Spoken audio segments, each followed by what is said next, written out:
Would you say that was the turning point for you in just making that change to? It was that turning point, just from that perfect stranger that particular day. I I got fired from work. It was the worst feeling ever. Hey guys, what's up and welcome back to my channel, Stepping Up.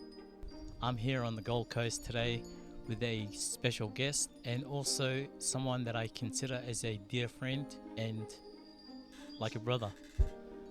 We both have things in common as we're both from the Cook Islands, so for Pacific Islanders it's a new area of trying to understand the impacts and effects of mental health.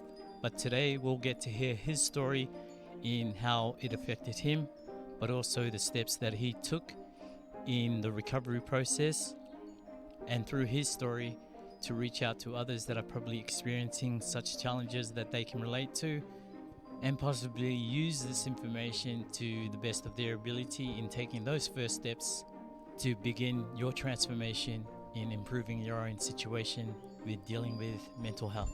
So before we kick off, please subscribe and help this channel grow so we can reach out to more individuals that are going through these experiences and hear more of their stories of what they experienced, but also how they were able to overcome them so others can learn from their steps and strategies in improving their situation with dealing with mental health.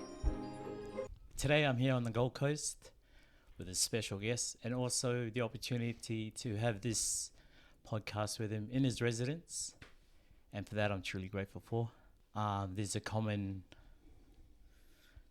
thing between us both that we're both from the Pacific Islands, as I'm from the Cook Islands in Rarotonga and he's also from one of the small outer islands in the Cook Islands in Aitutaki. But I'll let him share with you a little bit about himself and his background, and we'll just take it from there. So I'd like to welcome Maya. Kia ora. G'day, hello. My name is Paynter. I'm from the Cook Islands, and I'm honoured to be here to have a chat with Ta. My mum's is from Aitutaki, Aitutaki Cook Islands. Dad's from Griffith, Wagga Wagga, Australia. And when Ta gave me the call that would I like to take part of his podcast, I was like, hell yeah. Didn't hesitate because I know what it's like. Thank you, Ta, for giving me this chance. Let's get into it, my man. Okay, look, thank you again. I'm honored to have you on this podcast show today, as it is all about navigating mental states, and everyone's situation and issues that they go through is different. But in our case, I thought it was something unique for us as Pacific Islanders, as we weren't aware about the effects and impacts of what mental health had on us. So can you just share from your point of view, like, have you ever heard of it and what it was like for you to finally learn about something or made aware of it? Never heard of it. Growing up, Polynesian upbringing is pretty strict, rough, hard. Mental health is not even in our vocabulary or our daily routines of growing up in the islands. I can remember mental health being just someone who's mental, crazy, or didn't have really the full knowledge of it. But as islanders, we don't know the term or understand it. It's around now. We do, but it's unspoken of. We don't really bring it up otherwise, and hence the reason Ty and I are here. Okay, so today I just wanted to just kind of go back to when it finally kicked in, I suppose, in how you got to, not by choice, but experience the effects of it when it all started for you. It's really hard to pinpoint as to when it really started. As you mentioned, that everyone goes through it experience it differently. And at first for me, I thought it was actually between nerves, being nervous and scared and excited at the same time, but in a bad way. It really is awkward. It it could be as simple as well as we know as anxiety attack or panic attacks. Probably is a simpler term to use. And when you're in that state, your emotions take over, and your emotions could either take over either on the good side or on the bad side. You could either you could probably end up hurting someone, or hurting yourself really. And for a lot of us, for myself, you keep these emotions in a lot, and you keep them bottled up, and all it takes is just for one day, for someone or something, just to knock that cap off that bottle, and you just explode. And when you explode, you become not the person you are. You become an evil person, and same time embarrassed about it. It's just one of those moments. It's really hard to talk to your loved ones, the close ones, even to your wife, husband. Because you don't want to pass on those burdens on to them. But yeah, for me, from what I remember, I think it all started with nerves, anxiety attacks, even just for something simple. When someone says something negative about you, and you're just like that, you're someone else, and it was hard for me to control. I couldn't control it, and I know that. I know people. I know someone who goes through it as well. But yeah, it's just really hard to speak about it and talk about it. And and now I fully understand it. And I'm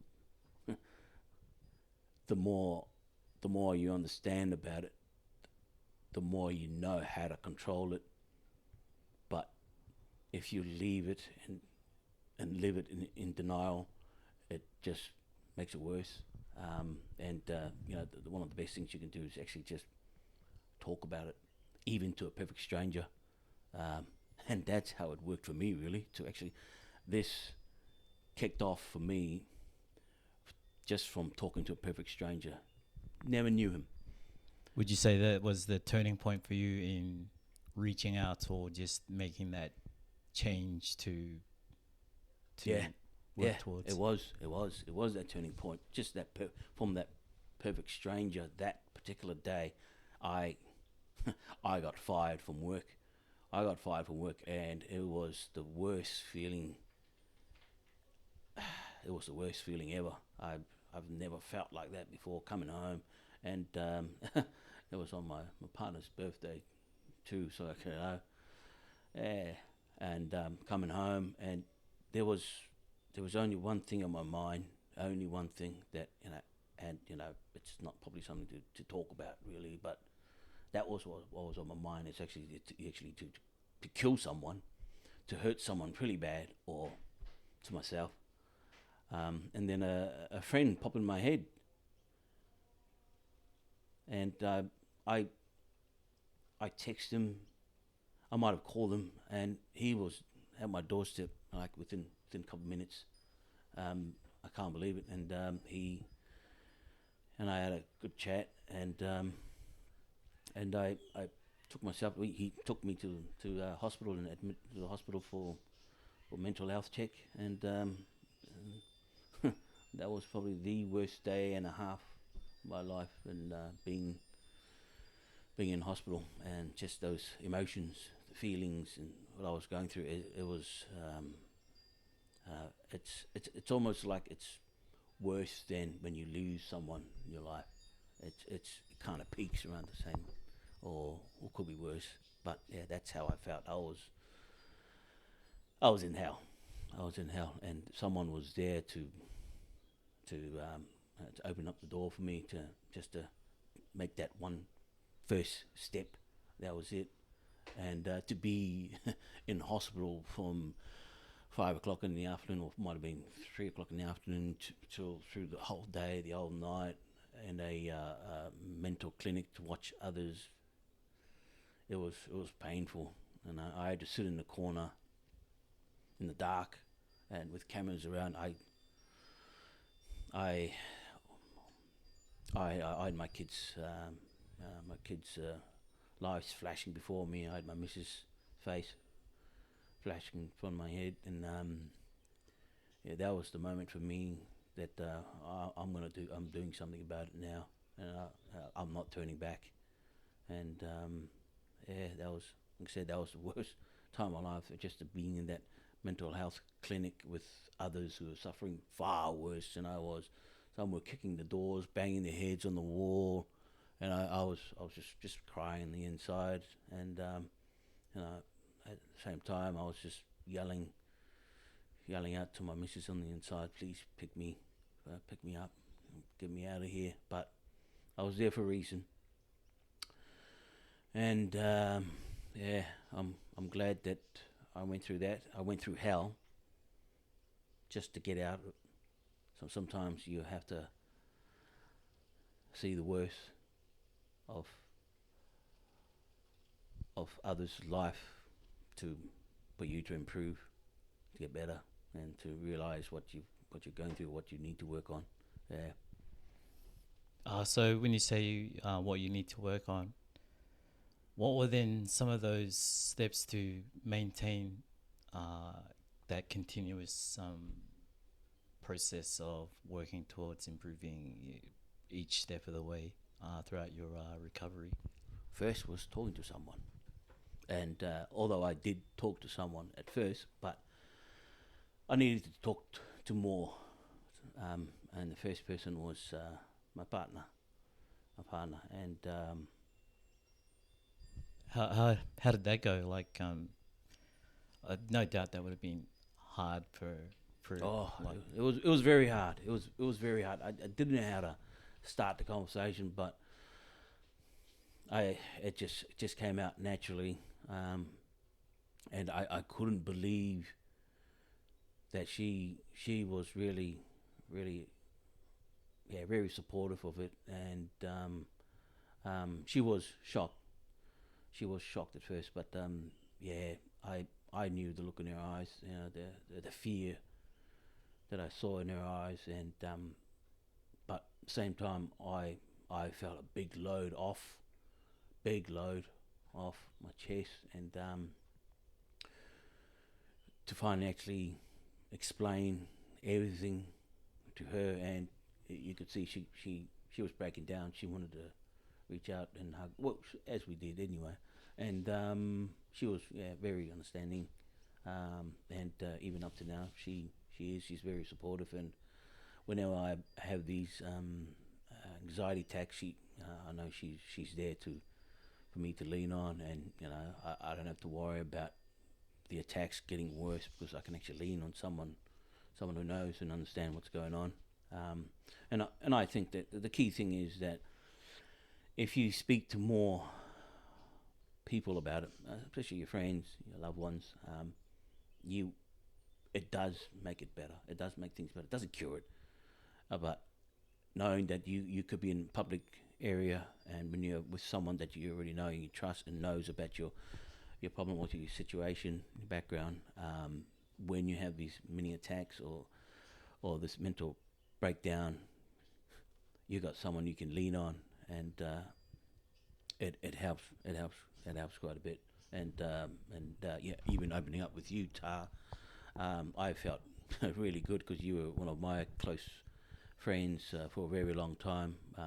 When I first opened up with you, and you knew exactly what I was going through. At first, I was a bit shocked, because I didn't know that you would take this in so well, and knowing that you were going through it the whole time. So it was, again, it's when you find that right person, when you find that person to talk to and just take everything off, it's a good feeling. It's a good feeling after that, It's as if like you just came out of the cold shower or out of a nice cold swim in the ocean. And it's a great feeling. And so that was one of the first steps, was that open up more. Start with your loved ones. I'm not saying go tell everybody about it. Hey, even now my boss knows about it now. My boss knows about it, and the support I get from her, wow. And which means I love my job. I love my job. My previous jobs that I got fired from, they didn't understand it. They didn't want to understand it. They didn't even care. So I think it was a good thing that I got fired. That leads me here, and I can actually rely and trust others, people I know and love, and those who understand what I'm going through.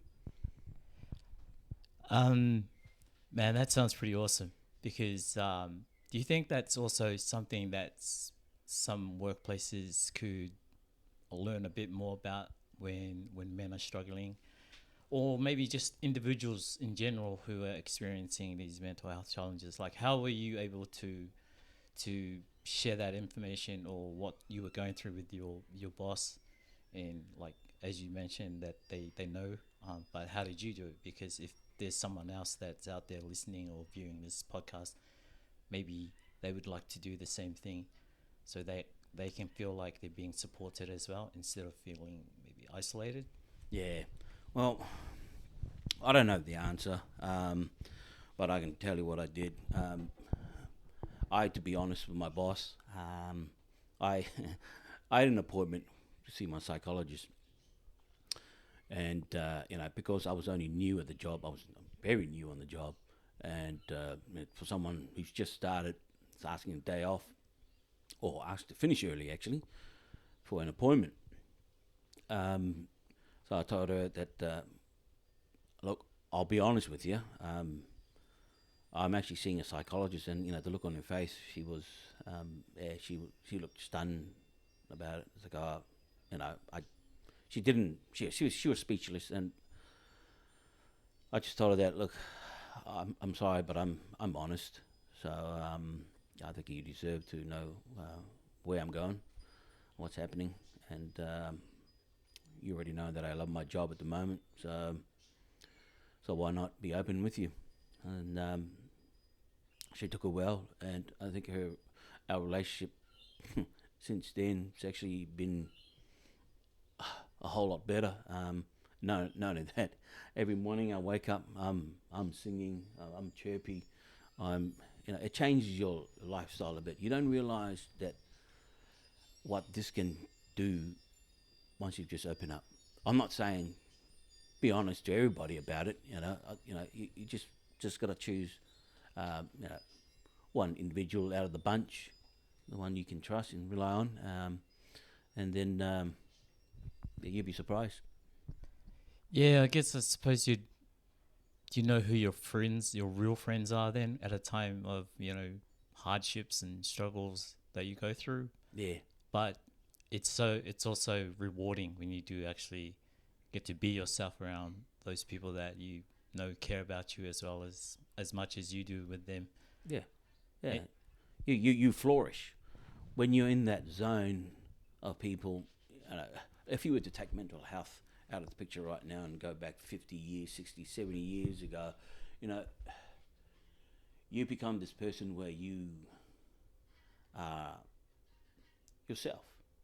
Nobody knew what mental health was, and you can have a laugh, you can have fun with your families, you can talk about this, you can mock someone just for a laugh, without obviously offending them. But now anyone can get affected mentally just from one comment, and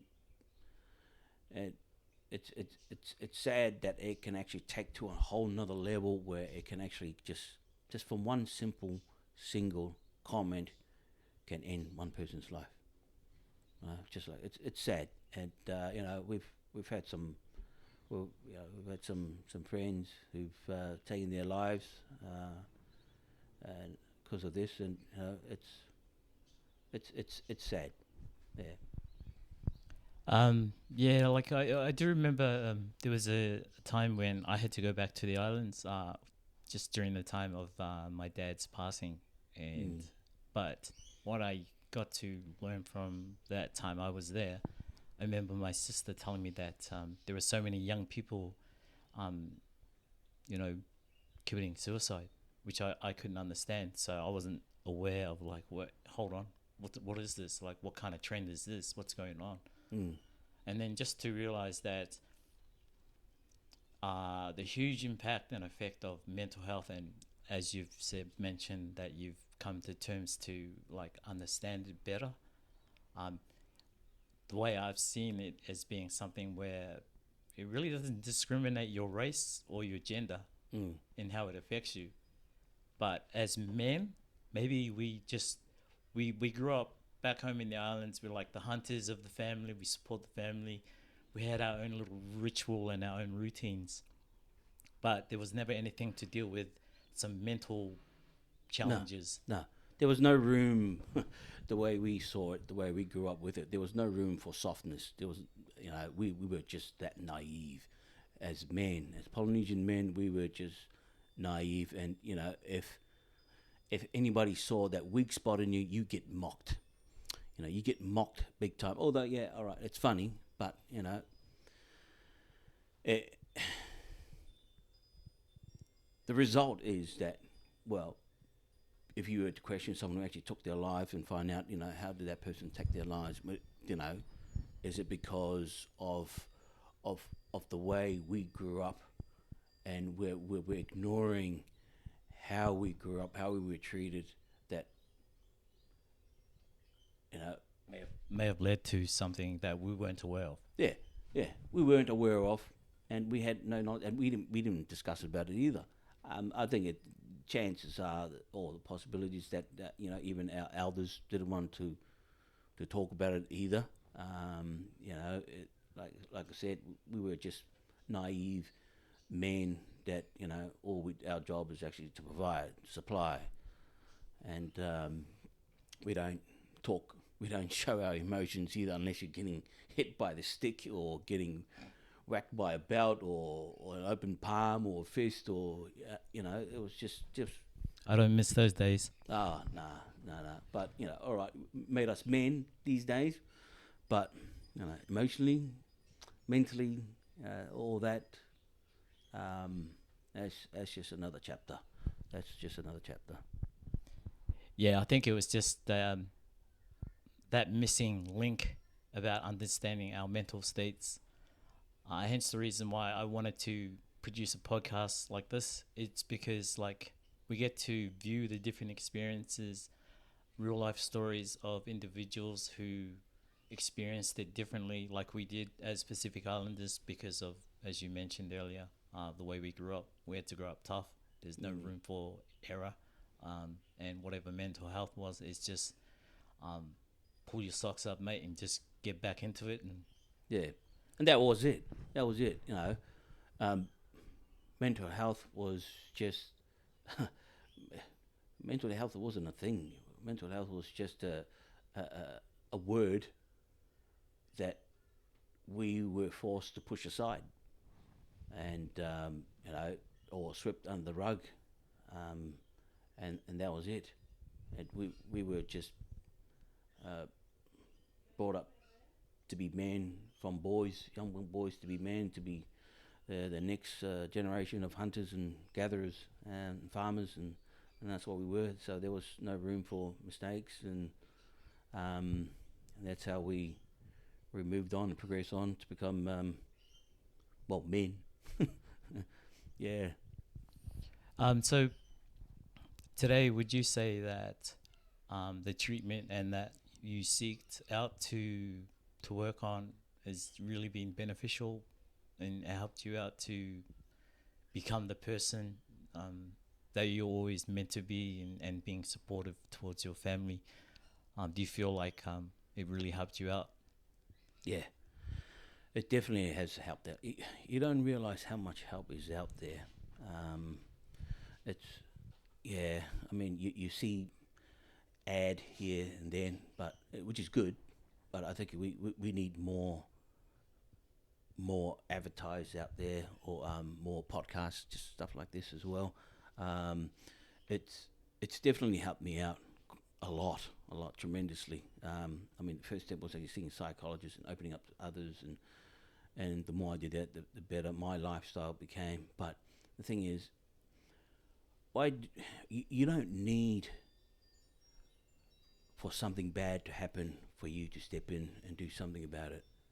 You know, if you really dig deep and know that you actually are going through what you're going through, you know, tell yourself, how is this going to affect tomorrow for yourself? Where are you gonna be in 5 years' time? Where do you see yourself in the near future, or 5 to 10 years' time? Do you see yourself still sulking and and hurting yourself by not just by not doing anything about it? You know, as I have sought help, like I said, we go through this differently, and others may have no. Some people just don't have friends. Some people just don't have families. I didn't have time to socialize. I didn't even have friends, and I had friends, but I just couldn't reach out. It's just my most of my time was just at home with the kids, and with the missus, and all this time you're all these emotions was just bottling up. Then you go to bed, sleepless nights, and everyone else has gone to bed. You're still awake, and you wake up in the morning, and you wake up early hours in the morning, 3 o'clock, just to play games, just to take your mind off things in your head, just things that you can't shake. Night sweats, nightmares. There's a lot. There's a lot involved to mental health, and unfortunately, this podcast is not enough to cover all of it. But I think the key thing is that if we have the courage just to come out and speak to at least one step, just speak to one person first, and then you'll know the difference after you have that little chat. 5 minutes, 10 minutes, whatever however you feel, you'll feel a big load coming off you, and you definitely feel good as my life progressed since I've actually done something about it. Yeah. Oh man, that's just some great advice that you've just presented us, and also if you could actually advise maybe like anyone who's going through those similar struggles or their own struggles mentally, someone else could learn from what you've gone through.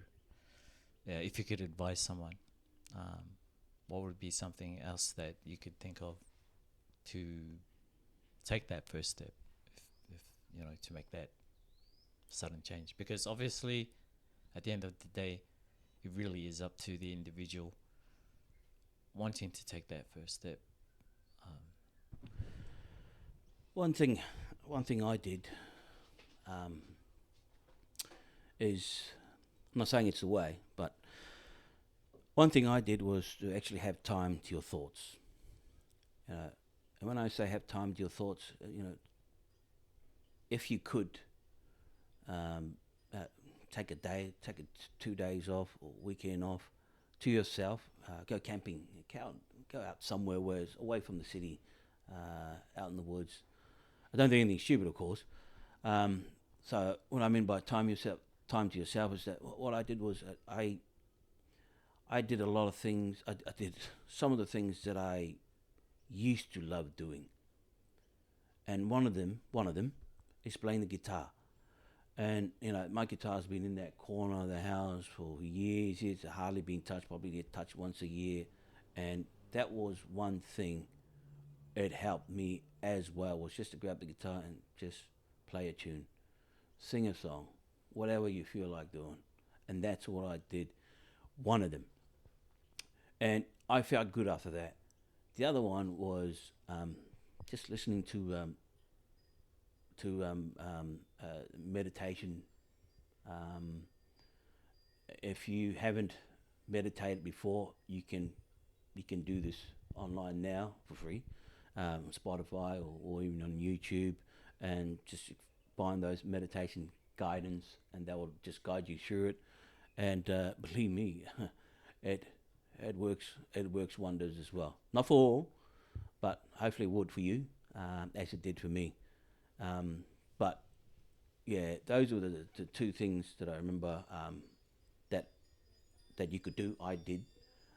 The other one is going for a good long walk. You can't beat a good long walk. Not in the city, of course. In the bush, go hiking, or go somewhere that you like. Which leads me to the one thing that can actually help you or anybody else is that find something that you love doing. Um, Not play games and do something else, but find something else that you love doing or you haven't done for a very long time, and guarantee you would feel a whole lot better. You become another person as well. If there isn't, then trying to think of anything else that could potentially become a hobby or something that you enjoy doing. So that's an advice I could give anybody. It's just that try and do something that you used to love doing. Like I said, guitar, singing, and I think anyone knows Meditation. me. Yeah, meditation. My dad's a Buddhist monk, so I got meditation through him. So I've inherited that part through him of controlling your anger, emotions. So they were out of help. I did. I think other thing I kind of overcame was actually forgiveness. Um, you know, whether you're religious or not. I mean, us Polynesians, I think the majority of Polynesians are Christians, and I kind of just drift away from that environment or culture, to be on my own. Um, but yeah, forgiveness is a big thing, and what I had to dig deep was actually I hated my dad. My brother and I hated our dad. Our upbringing was pretty tough, pretty hard, and embarrassing. We weren't kids. When we were kids, we were men. So, long story short, I finally made that call to my dad, and I told him that I finally forgive him. And another thing, that another huge weight that I shook off, dusted off my chest, my shoulders. That was that I told my dad that I don't blame him for my past anymore, which I been. I think a lot of us men or women, that we believe that our lives has turned out to be because of our upbringing and parents. You know what? No. You have a choice. I have a choice. Everybody has a choice to change your life, and I'm not gonna let my upbringing or my past as kids be that one factor for it.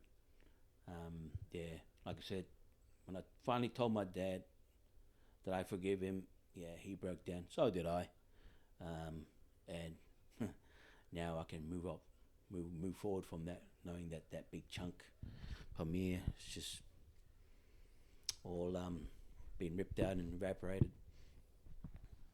Oh man, that's amazing.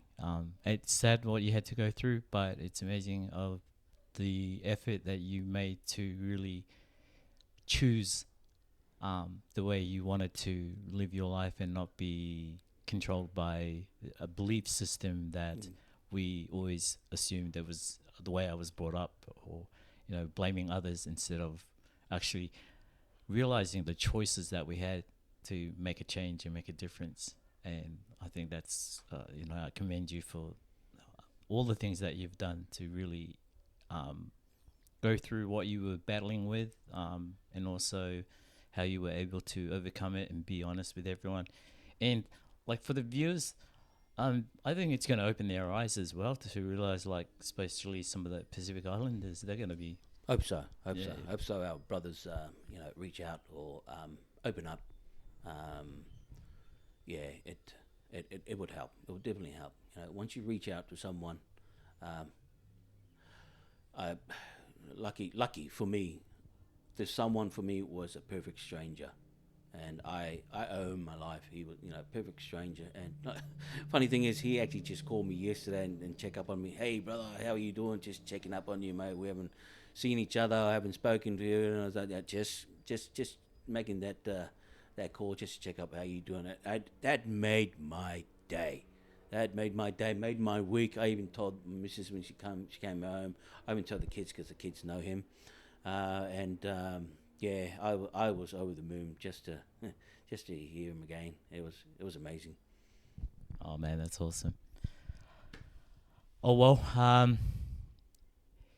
if you've got any other things you would like to share about your experience, you know, if it's to the guys back home in the islands, or just anything that you feel could help someone who's listening to this podcast, the table is yours to share what's on your mind and your thoughts before we come to an end. Yeah, okay. I'm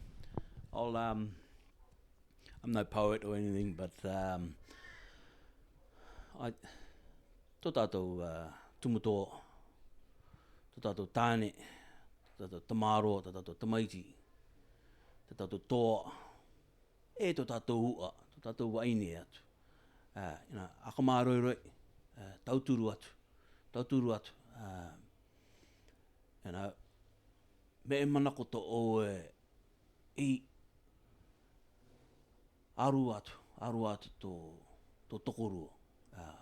Autara atu ki tō tokorua. E amatako.